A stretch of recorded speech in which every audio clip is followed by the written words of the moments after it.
excited to have this last-minute addition to our program. I'd love to have you start, and I actually am going to not do a very good job of introducing you, so I'm going to ask you to do that. And Carrie is the one who's checking your time. He's the moderator. Okay. And so you have 30 minutes and 10 additional minutes for questions you have. Thank you. Thank you. One more. Hello, everyone. So my name is, I have a big name, Naga Srujana Goteti, but people call me Srujana. I'm from Rochester Institute of Technology, third-year PhD student, recently finished my candidacy exams, a PhD candidate, and I'm from Golisano Institute for Sustainability. So a little bit about myself. I do techno-economic modeling of future electricity grid systems, and I try to model under uncertainty in market demand, uncertainty in fuel prices, and things like that. And today I'm going to focus more on energy storage and the effects of energy storage on the electricity grid. We'll move a little bit away from the materials, and here I'll be focusing more on the operational effects of storage on the grid. So a little bit about my department. I'm from Golisano Institute for Sustainability, which is a department solely focused on solving sustainability issues. We have a diverse set of academic groups, research groups, and applied research centers, which work on various sustainable products and processes and try to answer different questions related to policies, products itself, and things like that.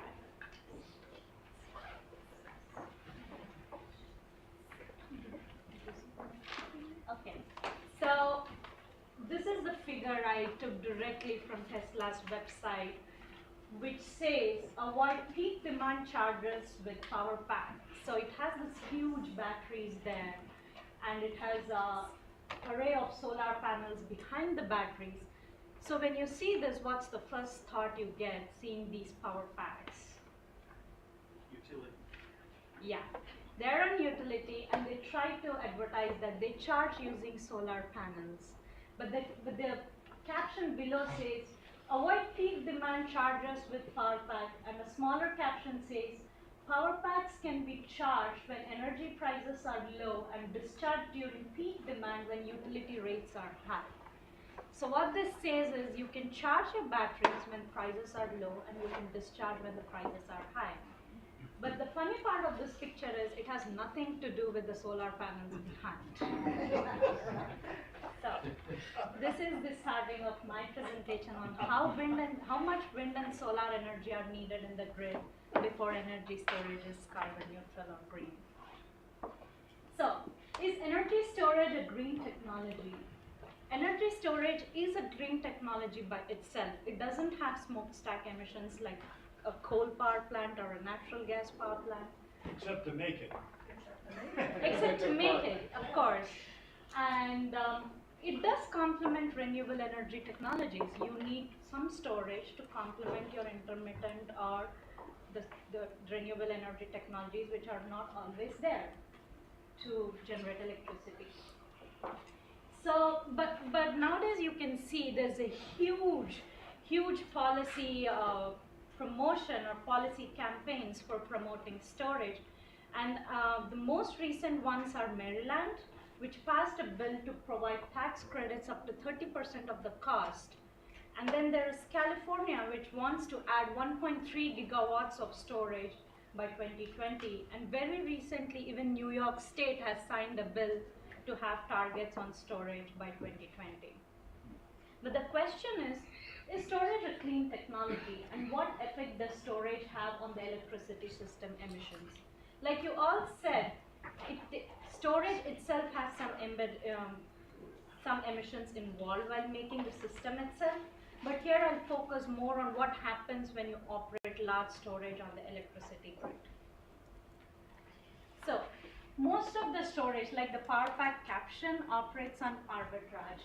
What is arbitrage? Is the storage charges when the prices are low. So the x-axis is the time of the day, and the curve shows what are the likely prices during the day. likely demand, and prices are directly correlated to demand. So storage charges when the demand is low or the prices are low, and the storage discharges when the demand is high or the prices are high. So what is interesting to note is coal is cheaper than natural gas. So storage charges using coal and discharges when there is natural gas on the system. So taking this point into consideration, my research objectives are to investigate the indirect emissions from economic arbitrage of large storage systems. If there is an increase in emissions, try to find out how much wind and solar should be on the current grid system before you promote storage as inherently carbon neutral or green technology, and perform sensitivity analysis with respect to volatile natural gas prices. So a very simplified outline of my method. I model I use electricity dispatch model. What electricity dispatch model does is it says what generators go online when there is demand, what generators are used for meeting a particular load demand. And then I do my storage operation, which sells electricity when the prices are high and buys electricity when the prices are low, and determine the net emissions from adding storage.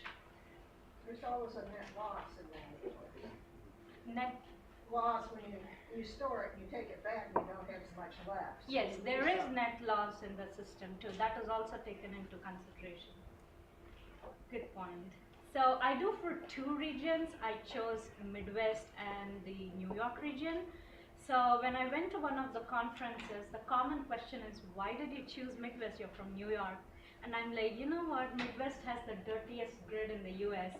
And I would of course love to do my analysis on the Midwest and see what are the extreme effects of adding large-scale storage systems. So the top three graphs are for the Midwest region and the bottom three graphs are for the New York region. And the x-axis represents the hours in a day. And the different color bands represents what are the different generators or what are the different generation technologies used to meet the demand. And as you can see in the Midwest region, there's lots of black around, which says Midwest has lots of coal with some combination of hydro, nuclear, and natural gas. Whereas in the New York region, we have very tiny amount of coal, but we have lots of natural gas. Yellow represents nuclear, blue hydro, and dark blue is wind energy.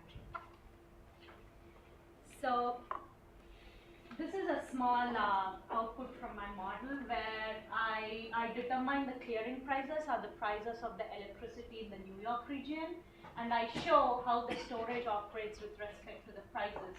The positive peak in the second graph is the charge, and the negative, can I show it like this? Okay. The negative one is the discharge. So it charges again when the prices are low and discharges when the prices are high. And then I also consider the additional renewable energy and the intermittent nature of the renewable energy of solar and wind across various sites of the Midwest region. So what happens when storage is added to the grid? So I showed you this graph before where the Midwest region has lots of coal on the grid. So when storage charges, I don't know if it's clear enough, but you can see a small blip here. When the storage charges, what it is doing is it is increasing the amount of coal used in the grid because it needs more power to charge, and that can be only provided by coal during that time. And when it discharges, there is some natural gas in the Midwest region during the peak hours in the evening when we come back home. And so what we do is we are eliminating that natural gas generated power and using storage to discharge the electricity. So what's happening here? You're using lots of coal, you're using storage to store the coal energy, and you're displacing natural gas power or natural gas energy, which is relatively cleaner. Most people argue with me like, why are you supporting natural gas? I'm not supporting natural gas. I'm just saying what will happen if you do this in the current grid system with this scenario. So when you add lots of wind, like the dark blue system, the dark blue color in the bottommost band, what happens is it pushes the cleaner energy during the off-peak periods or when the storage charges.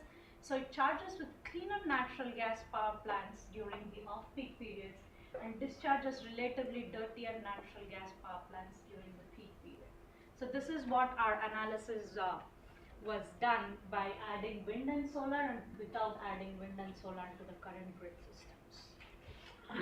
So net emissions from adding storage. Good news for New York State is it reduces storage emissions because New York has lots of nuclear when the storage charges and it discharges dirtier natural gas power plants. But in the Midwest region, the whole scenario changes and it charges using coal and displaces dirtier natural gas power plants. Sorry, relatively cleaner natural gas power plants. And the emissions are about 2,500 to 14,000 cars deployed per year on the road just because adding large-scale storage systems on the current grids. A little bit more analysis of, this is a little complicated figure, but I'll try to simplify it. So on the, when you stack your generators based on what will be generated to meet the given demand on the x-axis, and then emissions on the y-axis, storage generally charges using the orange zone and storage discharges using the greener zone. So you can see the difference in emissions, and that's why the storage increases emissions. But there is some ray of hope to the dirty grid like the Midwest region too. Most politicians don't like, but if you add some sort of penalty on the carbon emissions, like carbon tax, I'm not saying carbon tax is the only solution, the storage operation can deliver better emission benefits for the current grid without adding any renewables. So that's the diagram it shows. At the top it shows no carbon tax, and the shaded region is the amount of trade-off between wind and solar you need for the storage to decrease emissions. And the bottom graph shows, you can see the shrinkage in area of how much wind and solar is needed just by adding some penalty on the carbon emissions. But what happens when the natural gas prices increase? Today, historically, natural gas prices are at a very, very low cost. But EIA projections say they might increase a little bit, not a lot, but relatively more than what they are today. And even a slight increase in natural gas prices changes the way the generators are stacked together. It brings in coal first and the natural gas second. So you can see the difference in the emissions between the charge and discharge zone of the storage in the base case and when the natural gas prices increase, because coal becomes more competitive as compared to natural gas. Right now, coal and natural gas almost compete equally. And if that happens, what we found that was storage emissions increase both in the New York and the Midwest region, and the emissions are not by tiny scale, but they increase by 40 times because you magnify the usage of coal power plants more than the natural gas. And this was one more study done by my professor, where he tried to map the emissions across the US for the storage operation, and the color intensity indicates how the emissions are. And you can see the darker color in the Midwest region and yellower color in the New York region. California is okay, Texas is still bad currently. So the conclusion is at current natural gas prices, adding storage increases emissions in the Midwest region but decreases in the New York region. And at 20 gigawatts of wind or solar, currently it's 14 gigawatts, so you need 20 gigawatts for the current natural gas prices to promote storage as a carbon neutral solution. And right now they're increasing by 1 gigawatt per year. So if they continue the way they are, and if natural gas prices continue to be cheaper, it takes 6 to 7 years before you start promoting storage as carbon neutral. But then if you add some penalty on carbon emissions, of course it's good to the current grid itself. But if natural gas at all increase their prices, which is most likely in a couple of years, then you need 35% of wind or solar in the grid before you promote storage as a carbon neutral solution. So I'm not saying storage is bad, or I'm not saying policymakers should not promote storage, but they have to decide between accepting emissions right now and promoting storage so that in the future they can reduce emissions, or focus on first increasing renewables and more flexible natural gas generation before promoting storage. What's your assumptions on fugitive methane emissions when you consider the impacts of carbon? So I did not consider the fugitive emissions per se, but I have the data for every generating plant in the Midwest region, and based on their heat rate, I've calculated what are the likely emissions from the power plants. I'm talking more about the emissions on the extraction process. Oh, this is just cracking. on the operation, like after I take the storage itself. Just your assumptions about the relative cleanness of natural gas may not be correct once you take into account the fugitive methane emissions. So that's, I agree with you, but this is more when there are, for the current natural gas power plants which are already operating in the system, what will happen when you put storage and when But that's about gathering the natural She gas. just said she didn't account for it in the presentation. Yeah. Boundary. Yeah. Another issue though is that the way that the solar and wind are put on the grid generally results in a situation where you have negative prices, especially at the peaks. And this tends to drive the nuclear plants out of business, like in New York State. Now that has probably an even bigger impact, I would expect, than this savings that you have from your storage. And don't you hurt the grid in total by adding wind and solar? That's a good question. So currently, this was the question from our reviewers too when we submitted the paper, like what happens when you have to curtail the wind and solar. That's called curtailment, when you try to stop the wind and solar because there's so much. No, it's the reverse. You get rid of your nuclear, that's your base. They go bankrupt. You lose your huge base amount. Now you have to go to fossil fuels to substitute for the nuclear. Yeah, that's a question too, but that's not related to storage, right? I mean, It's related to adding wind and solar. But in the New York State, that's what I'm trying to say, that nuclear is clean enough that you don't, adding storage doesn't really hurt with the current wind and solar. I'm not saying you need to add large amounts of wind and solar in the New York State, but I'm saying in the Midwest region. I think it's hurting, wind and solar are hurting the New York area badly by driving the nuclear out of business. Nuclear in general is driven out of business not only because wind and solar, but also because of cheap natural gas prices. So all these are playing together to drive nuclear out of business. So I cannot just. There's going to be a lot more emissions. There's going to be a lot more emissions, yeah. That's the question. I personally support nuclear energy too. Like you need nuclear energy as a base power, and you cannot drive it out just by adding wind and solar. But with respect to the interaction between storage and wind and solar, it's good the way it is for the New York region. Thank you for your presentation. When you're looking at the Midwest and the current policies that are in place to kind of oust coal, have you, in your research, have you figured out or where you think the Midwest is going to go in regards to storage needs or energy needs, basically? So Midwest is trying to increase lots of wind energy in the system right now, and it's building a huge transmission line too, connecting different parts of the Midwest for leveraging wind energy. But that's not still enough to drive coal out of the system. Coal will still be dominant for a while in the Midwest region.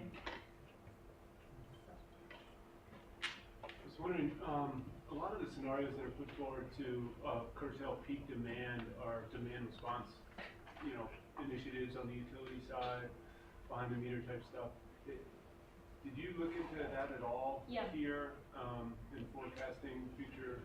Because the trade-off might be not just between storage and natural gas, right? It could be between storage or and reduction of peak demand through response initiatives.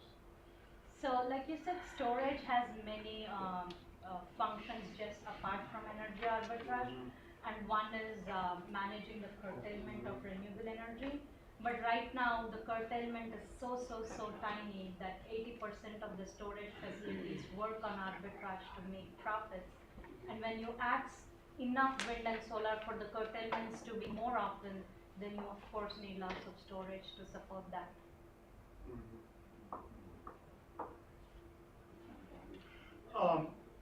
Gail's comment and David's, also thank you, but it makes the argument for what we're all about, a systems approach. And that's the problem, is that you get into asking a particular question, but there's some really important, broader questions. And do you know Graham Palmer? He's somebody you should, in my opinion, he's the world's authority on storage. I just said in my opinion. And I would hope that you two would spend some time talking to each other. Sure. It's just a simple question. When you did the storage, and then the response was utility, what about storage when it's decentralized and so, for instance, a university has a storage system, so they use that during peak hours, so they do less. So if the battery storage system is decentralized, does it have the similar effects or different? What do you think? So this is on the large scale systems, but if the decentralized systems are large enough cumulatively that they get added into the system, then these effects might be visible. But for a small system, just at the university level, I don't think it's that much. But cumulatively, you expect the same effect? Yes. I know this could be outside the scope of your presentation, but and Graham, I'm like I'll tread lightly here because this deals with Australia. The Tesla storage unit was put into Australia. There's been very recently, right? There's been a few articles that have come out, not academic articles, talking about how its role as a frequency regulator for the grid is actually saving millions of dollars, and therefore the economics of batteries aren't just based upon the cost arbitrage that you did your analysis on, but a large part of it can also be these ancillary benefits they're called, right? One of which is frequency regulation. You know, how would that change your analysis? So of course, storage has lots of ancillary benefits apart from arbitrage. And like what I'm saying is the same. If you use storage for the function you want, it does offer good benefits. But when the policymakers try to promote it as inherently green or carbon neutral, and when they're trying to add it as soon as possible, what we are trying to say is that's not the case. Like, you be clear of what function you want from storage, but promoting it just as a green technology doesn't itself make a broader sense for the grid. But it could, right? I mean, theoretically, if you found the right place for it,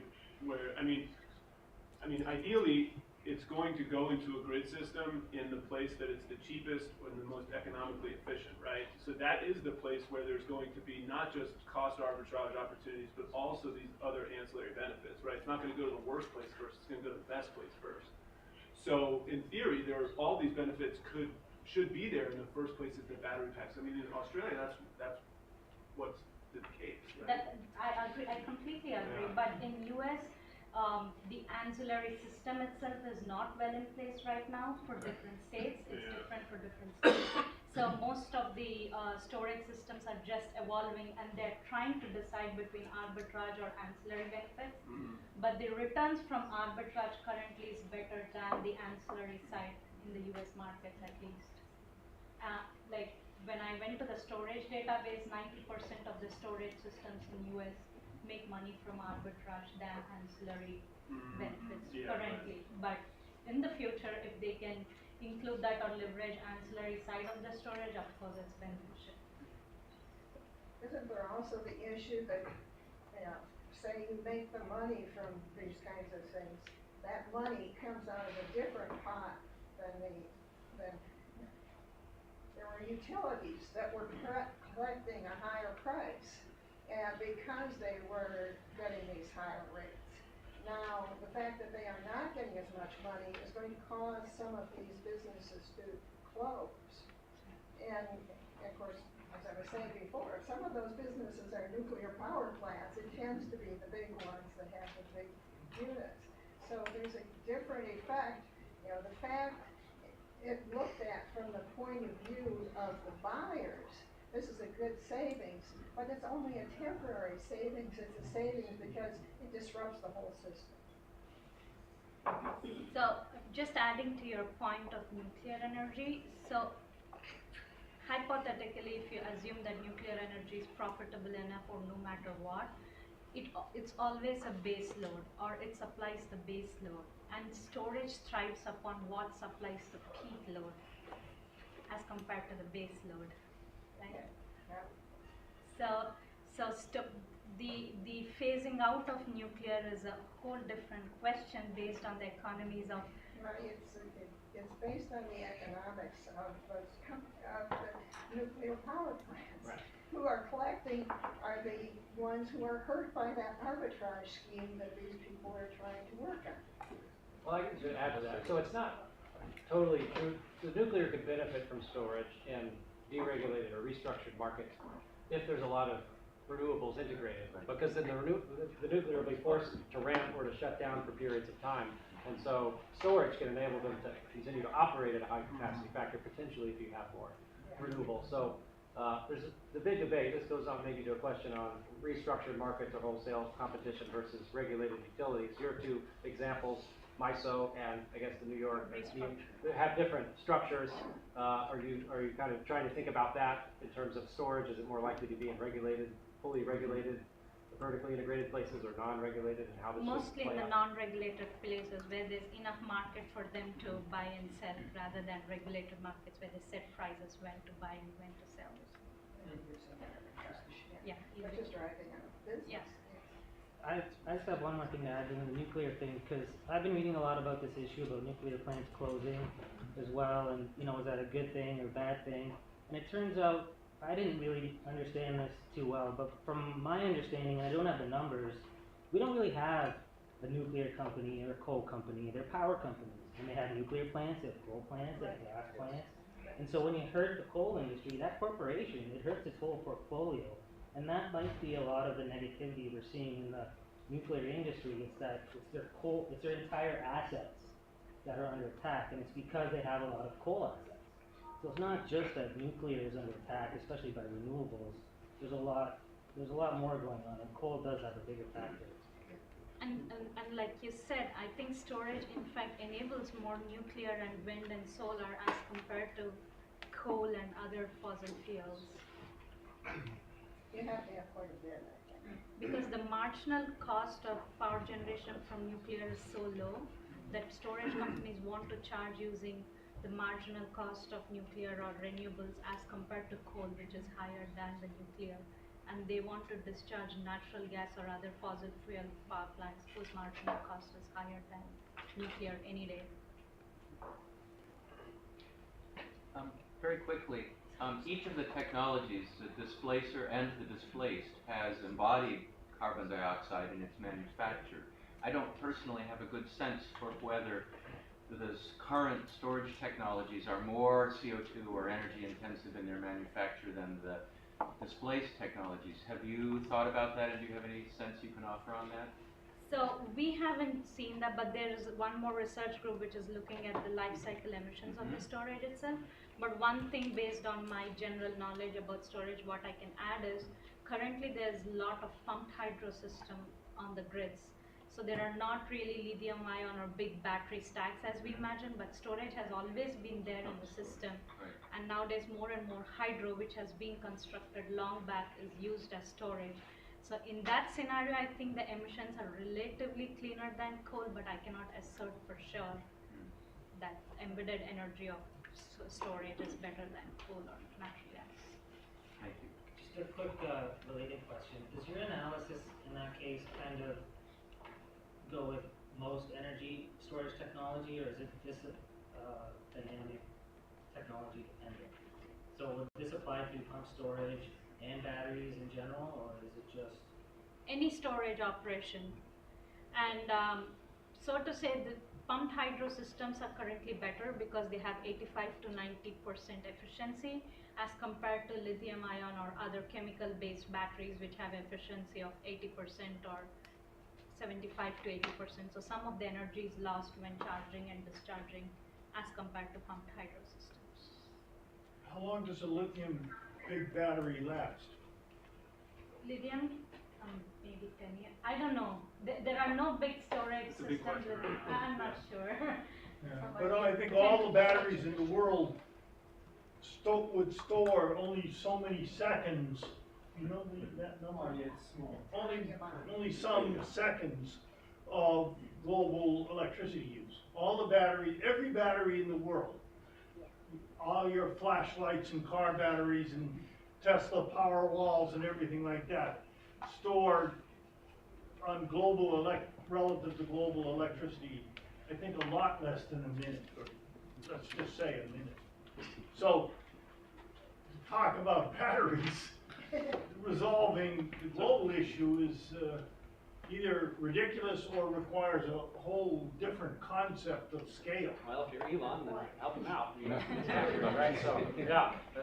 I object to the use of Tesla's name in this context, because Tesla wasn't about charging for energy, he was about giving energy to everybody. And we in this group have not asked the question that I think is most paramount, and that is, why do we have a secret patent sequestration group that chooses to release patents on topics that are not of national interest? In India, there was the head of the nuclear power station who just died. His name is Tiwari. Familiar with him? He, at least there's a paper out that I have a copy of, with a generator that had 237% efficiency as opposed to 25% efficiency for the generator alternator in my car. This discussion, I only suggest that you look at whether Ben Rich was telling the truth in 1993 when he said to a graduating physics class, the Lockheed Martin Skunk Works has found an error in the Einstein equation. We've corrected it. We can make anything. We can go anywhere. And it'll take an act of God for you to find out what it is. Tiwari appears to have answered Ben Rich's. That's the question, yeah. I think Lockheed has come out. So we have maybe one. No, we have no more. Okay, yeah. Have you published anything already? Is there anything else we can get it online or related to your work that is published in paper? So this paper is published in Springer on Energy Systems Journal, and the next paper is on the uncertainty of natural gas prices effects on the future electricity grid build out, which answers your question of how the nuclear energy might be affected because of these volatile prices. Please, everybody, consider publishing in Biophysical Economics and Resource Policy.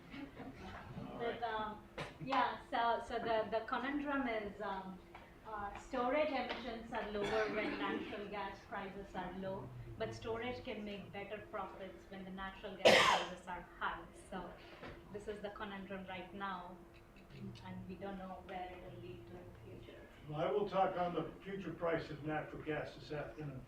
I'd be interested to know.